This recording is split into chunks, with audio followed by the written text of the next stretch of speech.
সমস্যা একটা টয়কে সেটা ভাইয়া একটু আবার আবার কি সমস্যা বাজালি বাজি? ভাইয়া তুমি ওই তোমার থেকে ফাস্টফুড আসলে না ফাস্টফুড পাসপোর্ট লা দেনে পারবে ম্যানেজ করে দিতে? দিলাম, ম্যানেজ করি, আমার সমস্যা কি? ভাইয়া আমার কত বড় বিপদে পড়ে গেছি ভাইয়া, আমার থেকে একটা ফাস্টফুড লাগতেছে রে। কি কেউটি আমার দাবি নাকি হনো?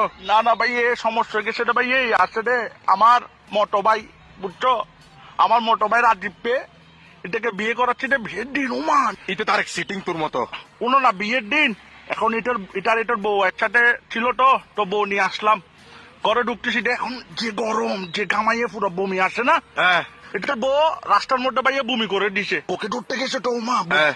বউ বমি করছে, বউকে জড়াই ধরতে গিয়ে বমিটা ফাটিয়ে দিছে, ফাটিয়ে ভাইয়া যে স্লিপ খাইছে, স্লিপ খাই পরে ভাইয়া এটা হাত পা নদী নালা সব ভাঙিয়ে ফেলছে।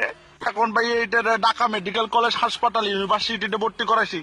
হতল দিয়ে এখন কি আড্ডি গুড্ডি ভাই ফেলে এখন ইন্ডিয়া লই যাব পারিব, পাসপোর্ট বানাই দিয়ে পারিব? না না ভাইয়া, না না ভাইয়া ওর এখানে চিকিৎসা হবে, চালাইব না পাসপোর্ট না লাগবে? না ফাস্টফুড এটা খাওয়ার জন্য লাগবে এটার, পাসপোর্ট খাবার জন্য মানে পাসপোর্ট খাইতে পারে না অবাজি? পাসপোর্ট খাবে আর কি, এটাকে ডাক্তারে বলছে স্যুপ খায়, এটা বলছে যে স্যুপ খাবে না, এটা বলে ফাস্টফুড খাবে।